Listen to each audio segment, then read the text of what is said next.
Hello friends, I hope you all are doing good and you all are happy and healthy. So today we are having a webinar which is organized by Greenery Pro, and the topic of the webinar is management of ornamental plants. My name is Dipankar. I am a PhD scholar. I am doing my research in Indian Agriculture Research Institute, which is in New Delhi, India. So, in the beginning, I want to thank Greenery Pro to give me this opportunity to share some knowledge on this ornamental plant management, how we can grow the plants and how we can manage the different disease and nutrient deficiency problems.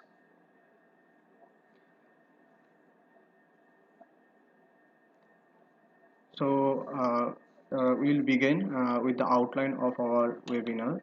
So our webinar, this webinar is mainly for those who are new to the plants and who want to grow the plants in the indoor or inside the room, or also in the outside. That means in the garden. So for them, this is a basic webinar. So we'll not discuss the things too deep because we want our viewers or the customers to understand first the basic things, and then we'll go in the deeper parts when we'll find that there is need. So on the need basis we will go in different webinars we will go in the deeper parts or more understanding on the each topics. So today's webinar will discuss mainly on the how to grow the ornamental plants indoor and outdoor. So it contains different subtopics which will include the soil media preparation and soilless media, selection of plant and planting procedure. So means how we'll select the healthy plants and how we should the plant. This is very important. And another part is the after planting management. So just after the planting, how we should manage the plant. So like we should not keep in the sunlight. We have to keep in the shade like that. And the fourth part is the nutrient deficiency in general. So we'll not discuss much details of the nutrient deficiency in this webinar, but we'll discuss much on the basic understanding of nutrient deficiency, how to identify, and how to control the nutrient deficiency in general. So not in very descriptive type. And the final part is the control management of different disease and insect pests. So we can see that in our generally grown ornamental plants, there are sometimes different disease infestation or insect pests, they attack the plants. So in that case, how we should manage the plants and how we should identify the plant. So these are the general topics we will discuss today. So we will begin with the first part, that is the rooting media. So how one have to prepare the rooting media. So for that, we have different types of plant in case of ornamental. So we have the hardy stem plants or and the soft stem parts. Soft stem parts, we can say like the succulent plants. So they are the soft plants. And for like hibiscus, we have hibiscus. I think it is very well known. And this plant is a hardy wood plant. So for them, we have to see the options differently. So first we'll discuss on those plants which are little bit hardy, like the hibiscus and marigold. So for that we have to grow the soil. We have to prepare the soil. The soil will contain generally the general soil that we have in our house, the FYM. FYM is farmyard manure. So manure means like the cow dung in general, because we are well known with the cow dung. So this is the cow dung in general, but we can use other farmyard manure like we have the poultry manure or pig manure. So these are the farmyard manure, or we can use the vermicompost also. So this is also another good option. And another part is the sand. So we have the three component, that is soil, FYM and sand. So the soil, we can take the two parts of soil. So like for example, if we have four bowls of components, so out of that two will be the soil component, two bowls of soil component, one bowl of FYM, and one bowl of sand. So this is 2:1:1, two part of soil, one part of FYM, and one part sand.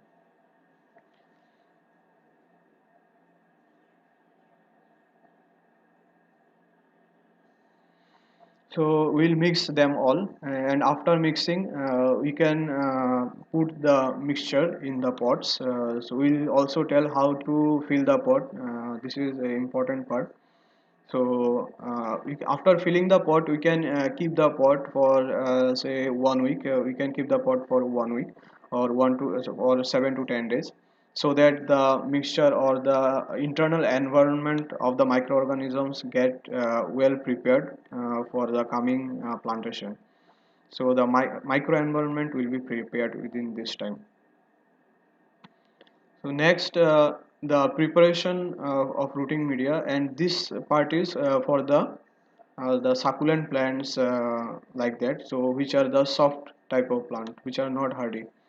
So for that we can use both the like the earlier we have discussed the soil media, and we can also use the soilless media. So soilless media is better for this type of plants for their proper root growth. So in this case, the soilless media, we call this soilless because there is no soil, but it contain all the components that is required for plant growth. So in this we use the coco peat. This is very well known, the coco peat, and we have to use the vermiculite along with the perlite. So in case of perlite, we can also use sand if it is not available. So based on the availability, we can use accordingly. So you can use coco peat and vermiculite, or coco peat plus perlite, or three of them together. So it depends on the availability. So there is no need to worry. So if you have the availability of the three component, you can use like earlier I have seen the three parts of the coco peat along with one part of vermiculite and one part of perlite or sand. So like this we can make a mixture, and after making the mixture we can keep the mixture in pot. So to make a proper microenvironment for the microorganisms, and it will help the growth of the plant. So we can keep like for 1 week we can keep that. Yeah. Okay. So this is the general how to prepare the soil. Then we'll go to the plant raising, the choosing of the plant. How to choose the healthy plant, because it is an important aspect to have the healthy plant. So if you have the unhealthy plant, then there is a chance that it will die, or there will be some sort of wilting like that. So it will not grow properly. So you have to select a healthy plant. So for that, some of the points that I find out that are important. So the first point is from authenticated source. That means the plant that you are getting or you are purchasing, that should be coming from an authenticated source. So authenticated source means they have a well reputation, and like if you are buying online, you have to check the recommendations or the comments that people are giving. So this is very important to check. And overall, when the plants arrive, you have to check whether it is good or not. So for that we will go the further parts, that is the plant should be looking healthy. Healthy means it should look very good, means green. Good number of green leaves should be there, and it should not be like drooping, or means the stem should be straight, and like it is given written here, the straight stem. So when you have a straight stem, that indicates that the plant is healthy. And along with that we have the green leaves. The leaves should be proper green, unless it is some other type of plant which have a different color of the leaf. So it depends. And another important part in this case is uninfected plant. That means the plant should not be infected. Infected means infected with disease or pest, insect like that. So it should not be infected. So in later slides we will understand that how the uninfected plants looks like and how infected plants look like. So we can differentiate. So we have some few slides from where you can understand the uh, infected condition of the plant. And the another part is the root packing part. So generally when we unpack the plant, that means for planting, so we take out the outer layer of the plastic. So along with that, sometimes we damage the root soil or the soil area. So it is recommended that when you get a plant, the plant should be in a proper rooting packet. So it should not be disturbed or it should not be broken. So it should be very good in packaging, and the soil quantity and quality should be good. That means uh, it should cover the whole root area. It is not that some roots are coming out from the outside, so it is not a good selection.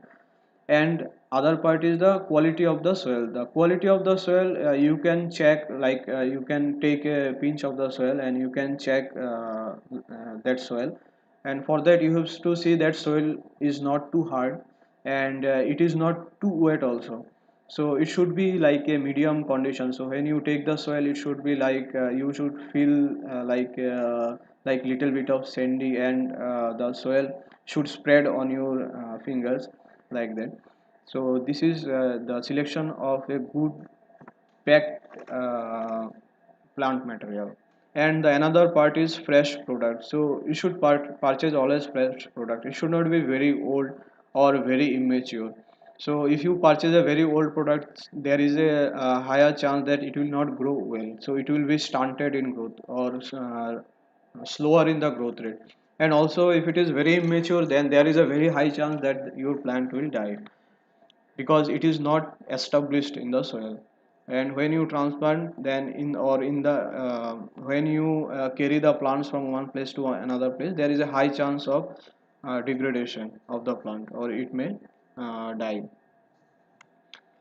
So the third point, that is how to plant a sapling. So we'll see that when you get the plant, like a small plant, a sapling, then how you should proceed with the plant. So we already have the pot ready with our soil according to the plant that we have discussed. And when the plant arrives to you, you have to first check the plant condition, right, that we already discussed just in the previous slide. And after that, what you should do, so when the plant arrive, you should bring the plant inside and keep in a shade. So do not keep the plant in a sunlight. So it is not good for the plant. There may be a wilting, or there may be, if the plant is very small, then it may die. So you keep the plant in shade. Maybe you can keep the plant for one day so that it can acclimatize with the environment. So that is a good practice. So then by the next day, you can the soil is already prepared, so you put some of the water on the soil.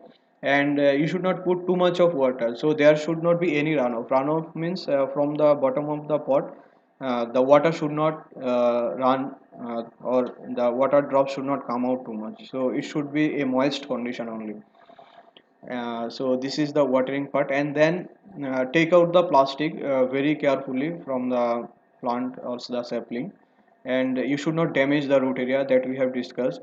So it should not be damaged. So like you can see in the bottom of this slide, we have some of the plants which are actually the root zone is already disturbed. Like the first case, you can see here, in the first case the root area is very much disturbed and it is damaged actually. So you should be very careful. And the second image, you can see the root area is very compact with the root. So in this case, what we can do, we can just remove little bit of soil from the bottom, and we can just spread a little of the root from the bottom side, so that it can accommodate, or it can adjust with the our pot, the soil in the pot. So after like the third picture, you can see this is a good picture. So this is the way how we should unpack the plant. And after that, we have to put the plant in the pot, and we will show that how we will put the plant in the pot in the next slide. So after putting the plant, you have to keep the plant for 2 to 3 days in shade. So this is a very important practice. So keeping in the shade gives the plant a good or a adjustable environmental condition. Otherwise, if we put the plant in outside, so there will be heavy sunlight and the plant is not established. That means the root is not established. So there will not be proper water take up by the plant, and when there is no proper water take up by the plant, then there is a high chance of wilting of the plant, and it may die, because there is a critical wilting point. So at that point, critical wilting point means a certain condition of the soil water, when means a reduced soil water, when the plant actually dies. After that, it will not survive. So these are some of the practice. So avoid strong sunlight. Keep the plant for 2 to 3 days in a shaded area. So here we will show you how the plant we should plant the sapling. So for that, like in the first picture, we can see a full diagram which is showing that the sapling along with the root zone and the pot or the soil media that we have prepared, and at the bottom there is some like stone, small gravels.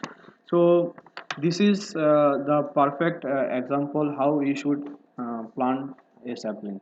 So for that, what you have to do, you take the pot, you put few of the gravels at the bottom, so that there should be a good aeration, or and also if you water more, then there is a good runoff of the water, that means the water will go out. So if you do not put the gravels, then the water will stay inside, and it will cause the rotting of the root.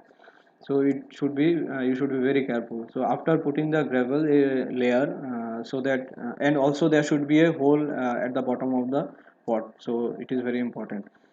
And after that, you put the amount of the soil that you have prepared, and you fill the soil.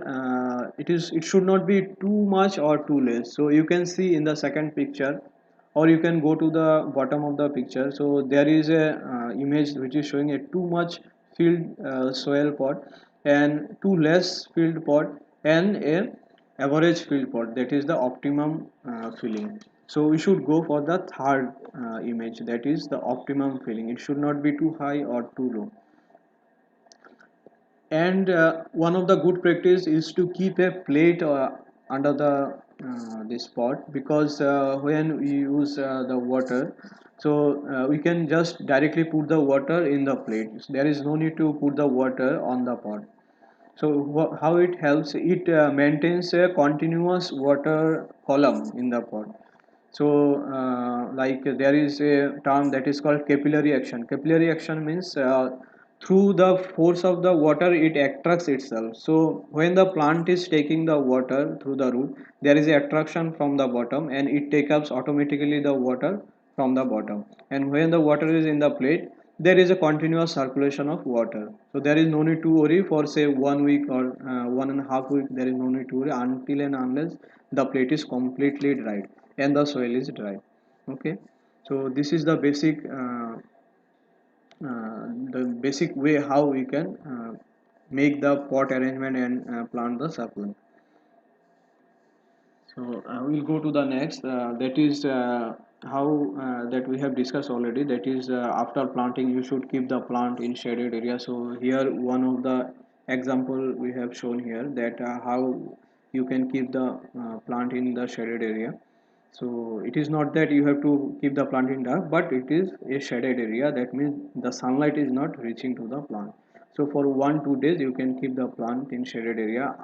After you observe that the plant is not drooping, that means the leaf is not falling down, it is quite stable, the leaves, and the stem is very straight, that means the plant is getting acclimatized. So after 2 3 days you can shift the plant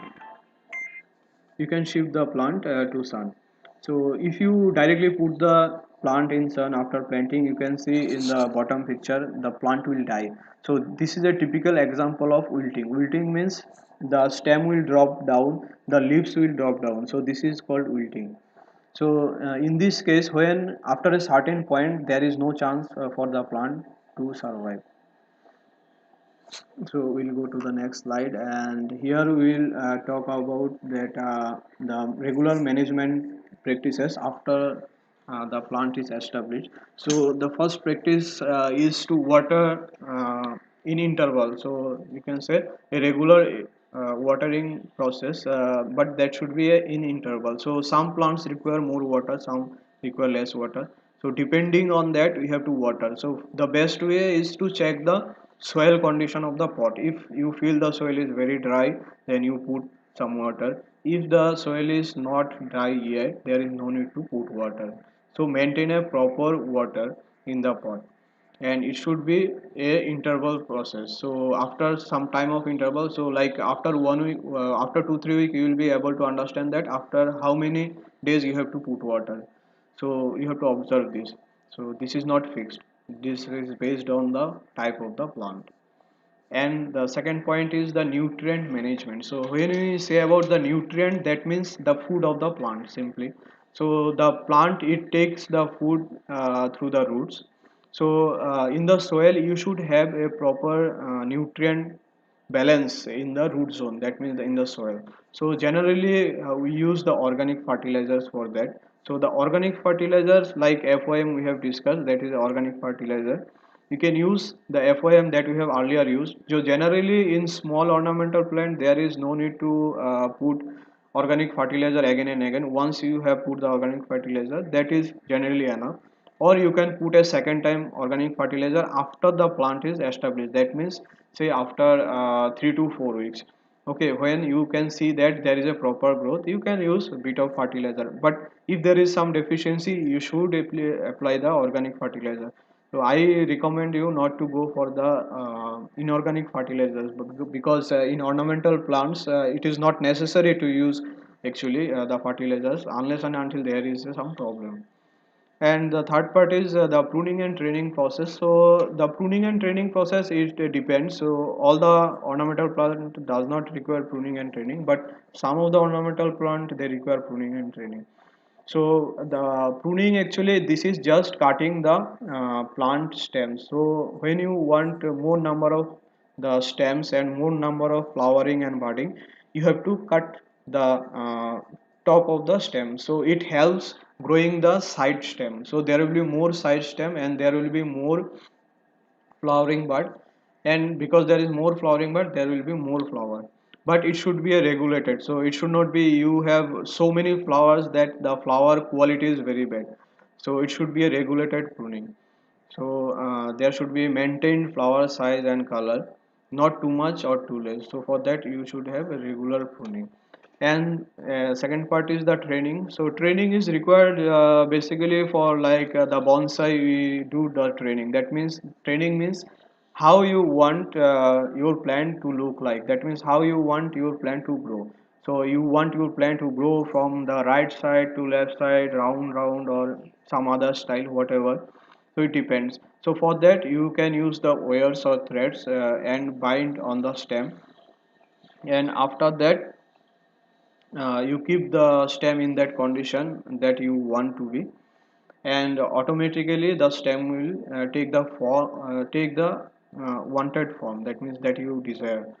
So this is the training system. We also do this training in bougainvillea. So this is very common plant in India. And the fourth part is the disease observation and management. So this is actually very much important, because when there is an infestation, it is very difficult to control the plant growth, and there is damage. So almost in 70 to 75 cases there is damage to the plant.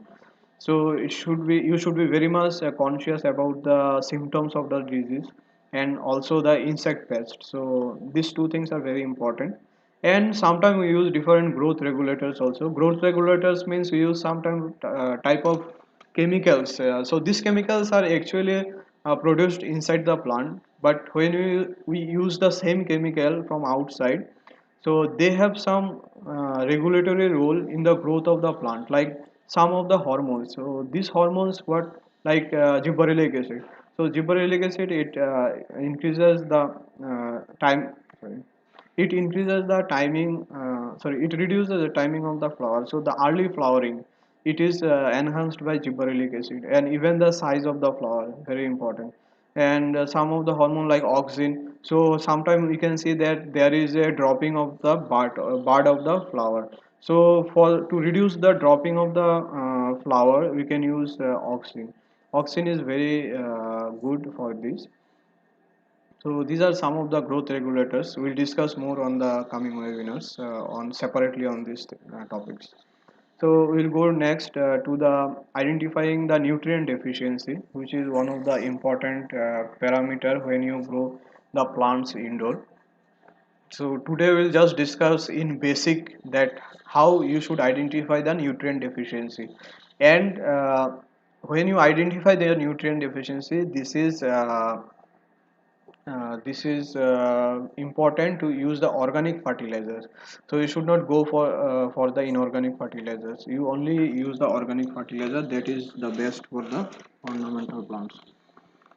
So you can see that it is divided, the nutrient deficiency is divided actually in two parts. So the first lower part of the plant, it have some specific nutrient deficiency, and the upper part of the plant, it have different type of nutrient deficiency. So from this we can determine that what type of mineral nutrient deficiency is there.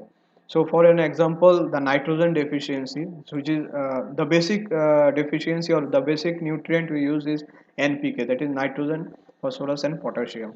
So the nitrogen deficiency, it mainly occurs at the lowermost leaf, that means the oldest leaves. Okay, so lowermost leaf, what happens, it get yellow. So the yellowing, actually it is like a V shape yellowing. So from the mid rib to the tip of the leaf, so it will go like this. So this is a V shape yellowing. So this is a typical symptom of nitrogen deficiency.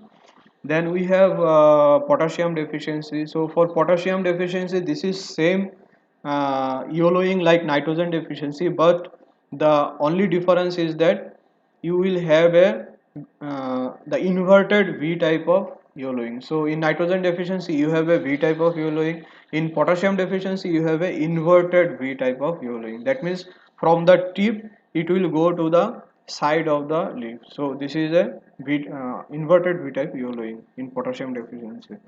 And in case of phosphorus deficiency, a typical symptom is there will be accumulation of different colorful products. So like purple color, dark purple color, like that. So there will be accumulation of colored product, and the growth of the plant, the leaf will be stunted. So this is typical example of phosphorus deficiency.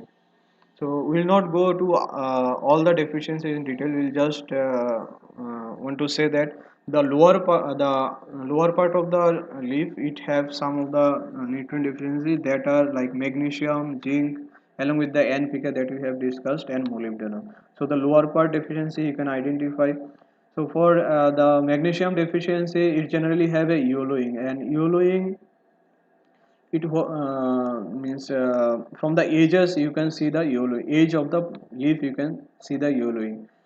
So the edge have the cup shape folding, so it will fold little bit like a cup, and then there will be dropping of the leaf, and the leaf can die in extreme deficiency. In case of zinc deficiency, you can see a pale yellow color of leaf. So what happens there, actually the narrow and short veins, they are dark green in color. So you can see the veins, they will be dark green, but in between the veins it will be yellow. So this is a typical example of zinc deficiency.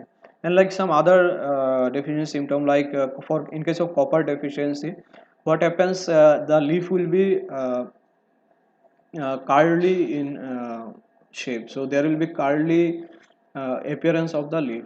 So this is a typical example of copper deficiency. And another typical example of copper deficiency is that in the uh, top of the branch, that means the apical part. So at the top you will see that the leaf is not growing properly. There will be like a stunted growth, a small leaf, or maybe like a whiptail like leaf, which is like a tail, like that, and it will there will be a whitening of the leaf. So this is a typical example of copper deficiency. Then we have the sulfur deficiency. It is almost like iron deficiency. So there will be yellowing of the leaf, but it will be upper side. When we compare to the iron deficiency, the yellowing will be there, but the yellowing will be intervenal. That means in between the veins, not the veins. The veins will remain green in color, not dark green, but light green in color. And for boron deficiency, like calcium deficiency only, so there will be curly appearance of the leaf, it will not grow properly. And even at the top of the branch, that means the apical part, there will be small leaves or malformed leaves which are not properly formed. So these are some of the typical examples of the different nutrient deficiency. So from here you have to identify the nutrient deficiency, because it is very important to differentiate from the disease. So you should not confuse with the disease and mineral deficiency. So when you identify this type of deficiency, we have shown you here, it is very clear here that the potassium deficiency, you can see here that we have already told you, and the nitrogen deficiency. So in nitrogen deficiency, you have the outer side of the leaf, it will be yellow in color. That means the midrib will be green in color, and it will be at the lower leaf, the older leaves. In case of potassium, you have a V shape of greening. So this is K means potassium.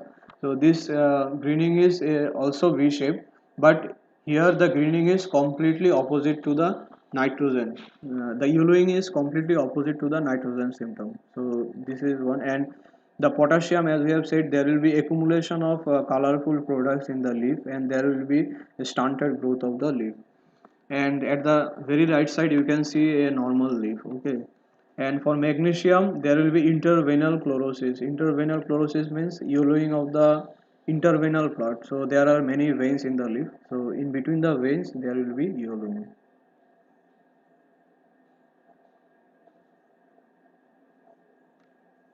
So now we'll come to the disease of ornamental plants. So in case of ornamental plants, there are different type of diseases like bacterial disease or fungal disease or viral disease, and also some of the mycoplasmal disease. So today we'll discuss in brief how to identify the disease like the fungal and bacterial with the differentiation, and the viral disease, and what chemical or homemade things you can use. So later on in coming webinars, we'll discuss with specific disease or like specific crop or plant diseases. The first disease we'll discuss on the bacterial diseases. So in general, when there is a bacterial contamination or bacterial infection in the plant, so there are some of the important characters that you can identify. The first one is there will be leaf spot. That means on the leaf there will be different type of spots. So in general, the leaf spots, they used to be in angular type of leaf spots. Okay. So there will be browning of the leaf, and in between the part will become a gray in color. So these are the bacterial disease. And another symptom is that when there is a bacterial infection, sometime you can see that in the flowers or leaves there will be some type of slimy ooze. So that is coming out of the bacteria actually. So this ooze represent the bacterial infection. So it not be too much, but you have to observe carefully. So when you identify some type of this infections, so you can confirm that this is a bacterial infection. Like you can see in the image, the flowers, you can see how it is getting destroyed because of the bacterial contamination. And in general, when we control for the control measure, the best for ornamental plant is to use the neem oil. So there is no other good application in comparison to the neem oil when it comes to the organic type of control. So this is the best, because when you grow the plant in home, it is not suitable to use the inorganic chemicals which are harmful also to your health. So always try to go for the neem oil, or you can sometime also use the soap water. So soap water also, it is sometime helpful, but it is not all the time helpful. So it is like it can clean the upside of the leaf, not inside. So this is only the outer side cleaning, the soap water, but the neem oil, it can kill also in the inside. So other than this, if someone is growing the plants outside, like in case of garden or some commercial plants or commercial growers, for them you can use the streptocycline or tetracycline. So these are the chemicals actually. you have to read the manufacturer's suggestions that how you should use the chemical. You should not use too much of chemical, because most of the cases we use too much of chemical. So like in this two chemical we can use up to 0.75 gram in 5 liter of water. So it means that you take 5 liters of water and add almost half of the, not half but less than half of a spoon of a teaspoon. So it should not be more than that. So less than half of a teaspoon you can add in 5 liter of water. So this is almost equivalent to 1 gram. And you should remove the very or too much infected plants. And you should not put too much of water or water too much in the plants, because it causes water logging. And this water logging process, it causes more growth of the bacteria in the root zone, and it may affect the root zone, and also there may be rotting in the root zone. So the doses of the streptocycline and is 0.015%. We have to calculate accordingly. And for sericin is another chemical that can be used for bacterial infection, and you can use that as 0.05%. So we'll see some of the more symptoms to identify the bacterial disease. It is very important to identify the disease first. So you can see that the first image, there is some type of rotting. So what is happening here? The plant is infected with bacteria from the soil. So from the soil it is coming to the root, to the shoot, and also to the leaf. So when it is infecting the leaf, you can see some water soaked areas. That means it is like watery condition, like the plant is watery and pale in color, and the leaf will be dropping after some time, and there will be rotting. Sometimes there is also some type of rotting smell in the plant. So you have to identify this from these characters. So this is a bacterial rot. And you can see at the right side this is a healthy plant. So you can compare how the plant looks. So a unhealthy and bacterially infected plant and a healthy plant. At the bottom you can see the another example. So in this case it is not affecting the whole the what to say the bottom of the plant system, but it is affecting the tip of the leaf. So here also you can see the leaf is getting brown in color from the tip, and it is drying out. So this is a common process in plant to eliminate the bacteria by drying the area. So you have to identify this from here. And in later stages, when the infection is too much, you can see the whole problem is spreaded throughout the plant. In the fourth image, the last image, so throughout the plant there will be rotting, like the earlier we have seen. There will be rotting in the leaf. The plant will be watery and it will droop down. So this is a common, very common symptom of bacterial infection. So the general chemicals that as we have also said earlier, but here you can see clearly. So the first recommendation is to use the neem oil that is given at the last.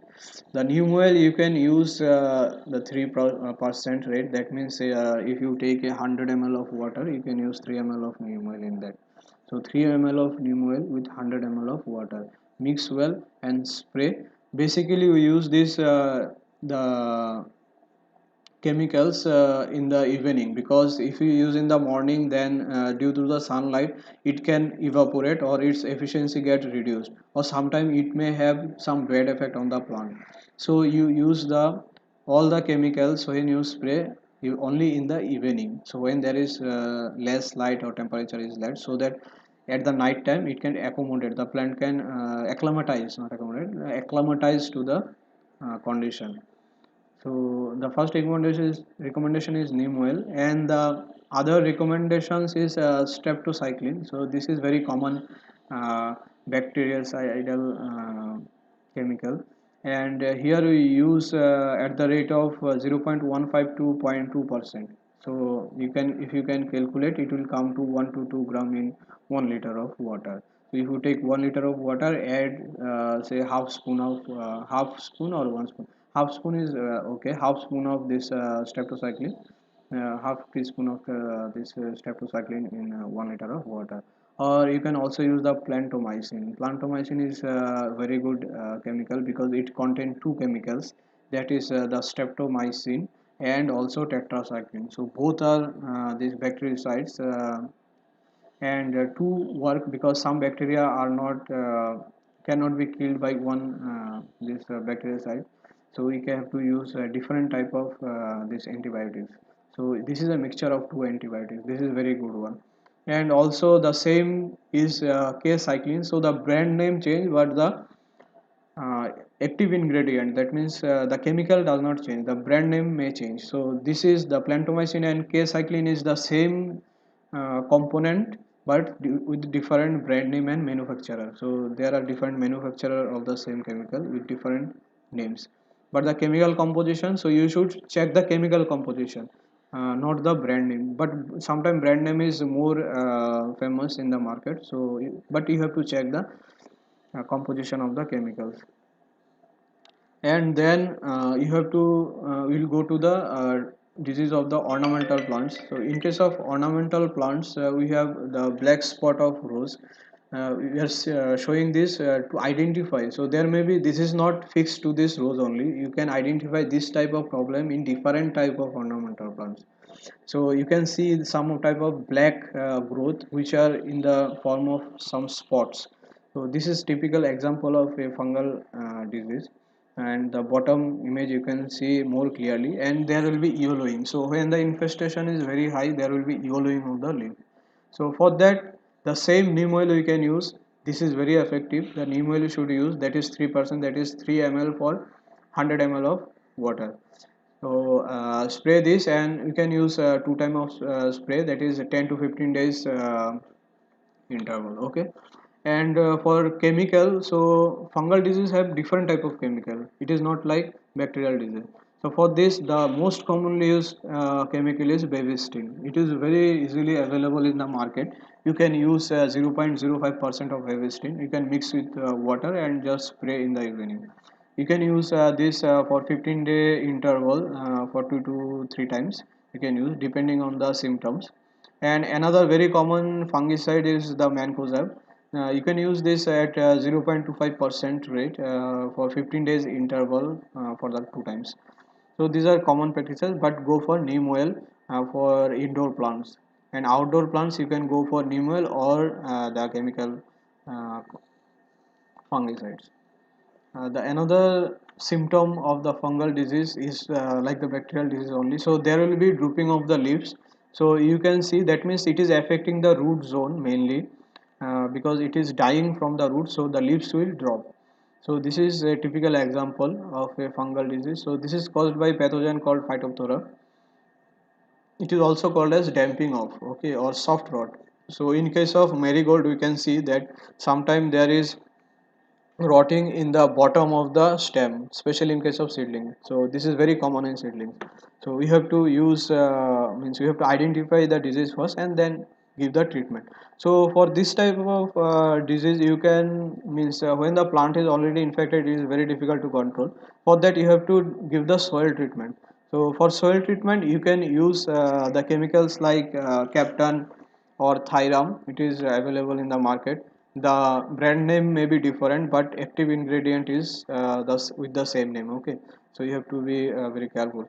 And you can use like 0.5 gram per liter of water, so like less than half spoon. Okay, half of the teaspoon.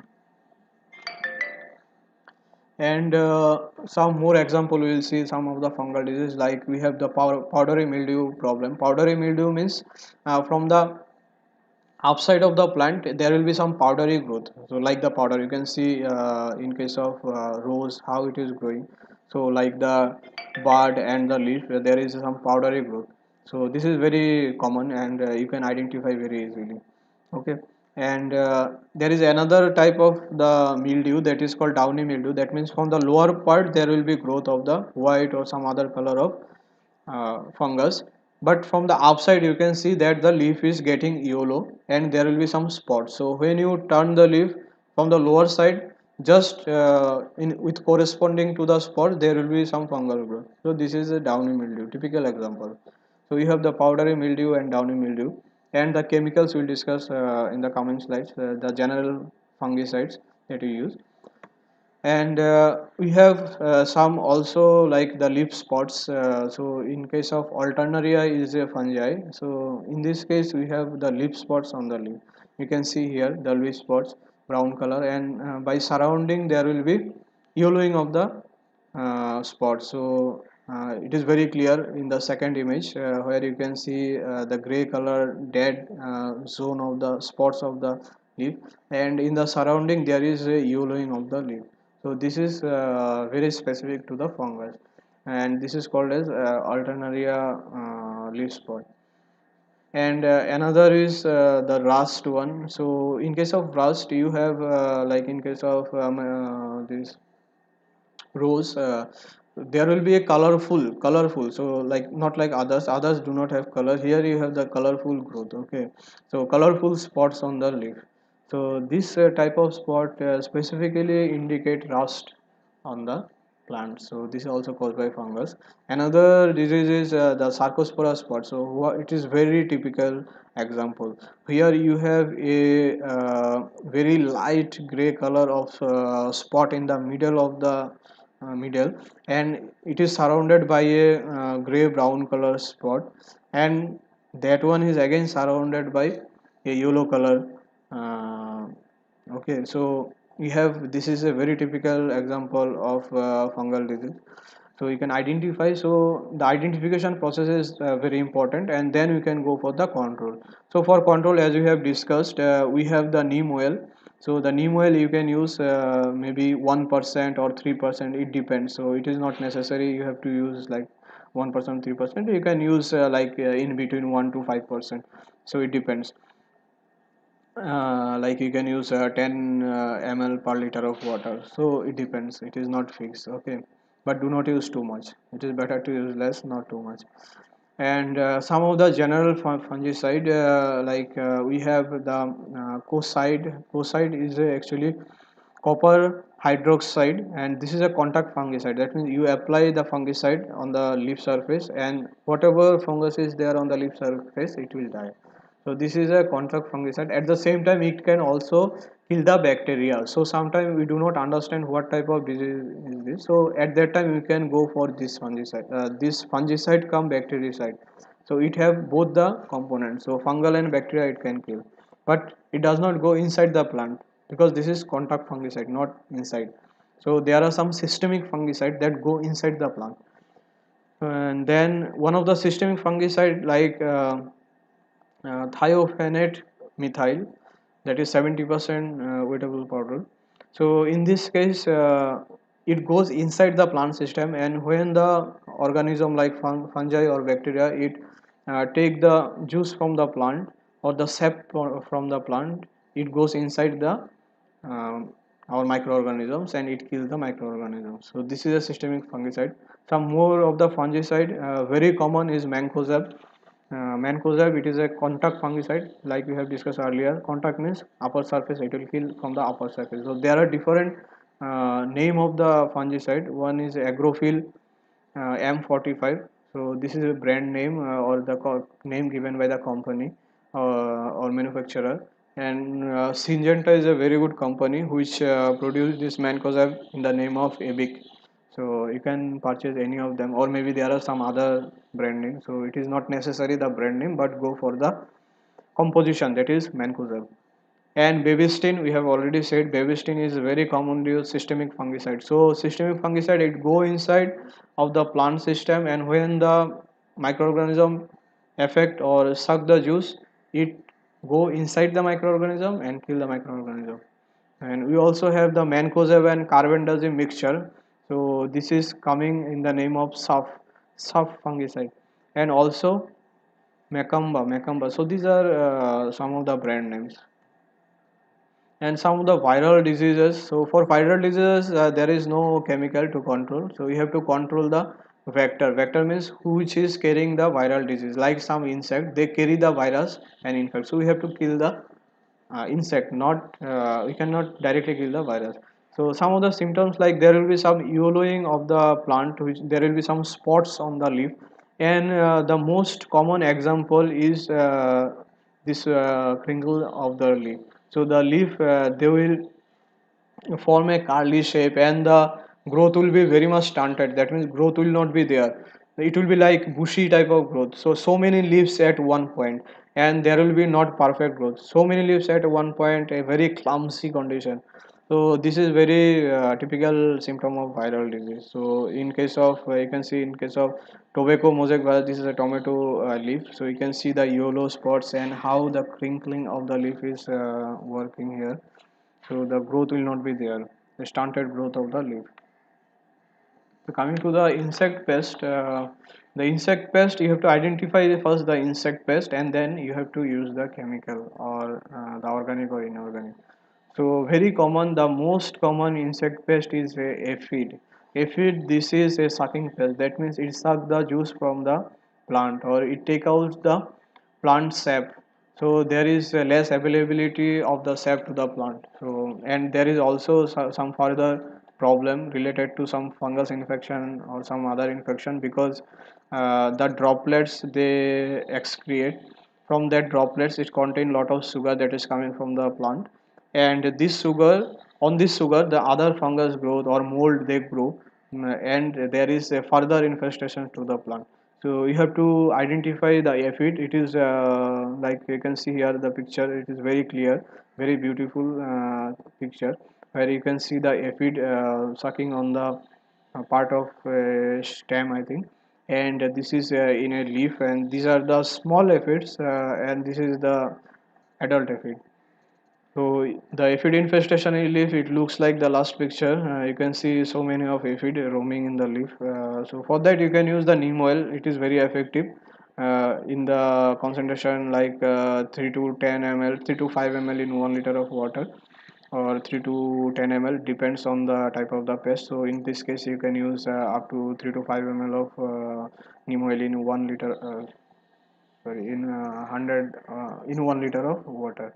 And you can use also imidacloprid or malathion. These are very common insecticide that are used. So we'll tell you the dose later on. And another common insect is whitefly. So in case of guava, we can see there is white color growth.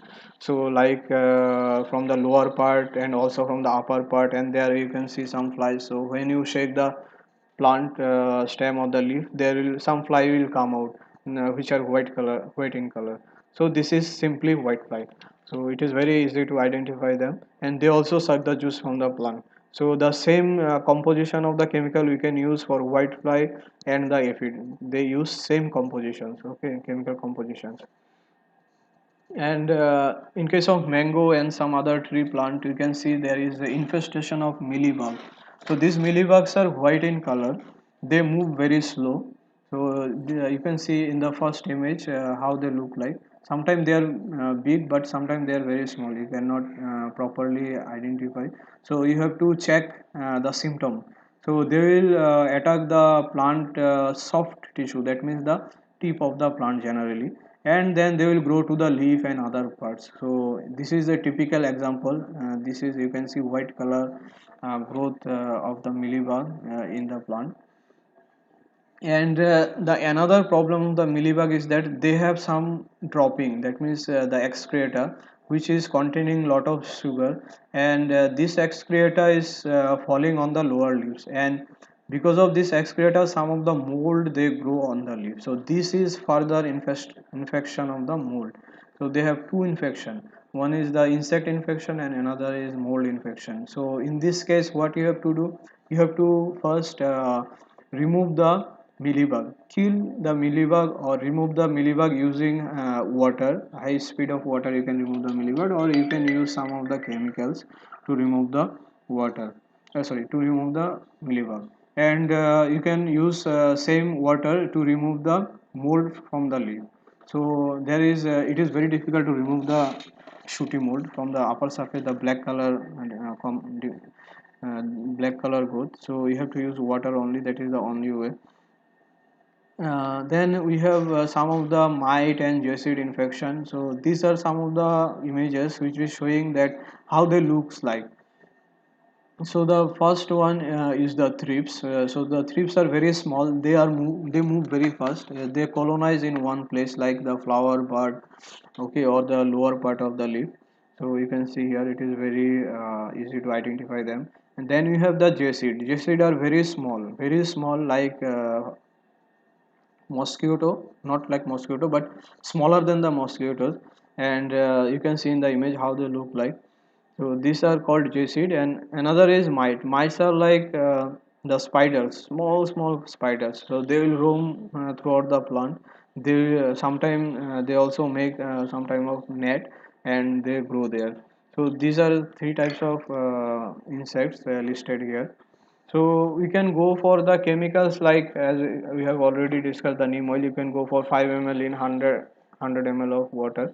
Neem oil, the best application for the indoor plants. And for outdoor plants we can go for the monocrotophos. This monocrotophos we can use at the rate of 0.05% as a spray. So you can have different brand names like the monocam or monosil, but the chemical composition is monocrotophos. So there is no need to worry, you check the chemical composition. And another one like the flies we have discussed like the aphid and how the white flies, you can go for acetaminoprid. So this acetaminoprid it is coming in 20% sp, and this is a systemic fungicide. That means, sorry, systemic insecticide. So it goes inside the plant, and when the insect suck the sap from the plant, then it affect the insect.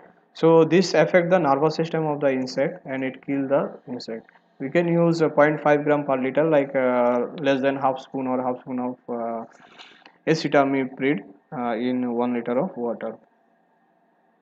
And some more insects when we come to the if someone is growing some crops, ornamental crops for marketing or for business purpose. So in that case sometimes there is growth of the some larvae. So these larvae are actually they are coming from the eggs of some of the flies. So the eggs they grow to larvae, and this larvae they feed inside the stem of the plant. So you cannot see, but the symptom is that from the upper side the plant will be dying. Okay, so this is the typical symptom. From the upper side the plant will be dying, and sometimes they fold the leaf and they live inside and they eat the leaf also. Okay, and another is the leaf miner. So this leaf miner are very small. So this is a very typical example of leaf miner infestation, where you can see some type of white or silvery color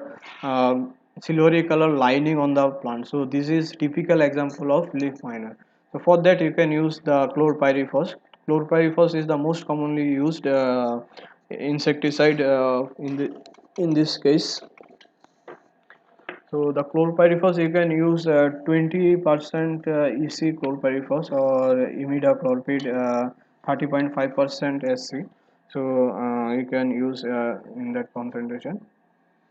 So this is the ending of today's presentation. So I hope it will be very much helpful to everyone, because this is just in general how we can plant a ornamental sapling from beginning, from the preparation of the soil to the planting system, then how to manage in general, and then how to control the different disease problems and nutrient problems.